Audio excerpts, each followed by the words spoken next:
Here's something you don't really see on every smartwatch, and the OnePlus Watch 2 has that just for you. Checking your stress levels. And of course, this is not going to be as accurate, but as long as you know it's normal, then you're okay today, right? Let's get started.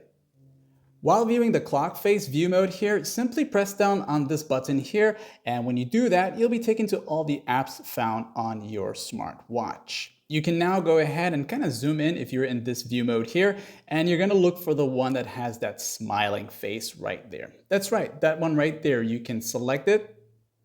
And of course, you want to make sure it's firmly strapped onto your wrist here. You can see 2 minutes ago, I am normal. Let's see if I'm normal again. Start.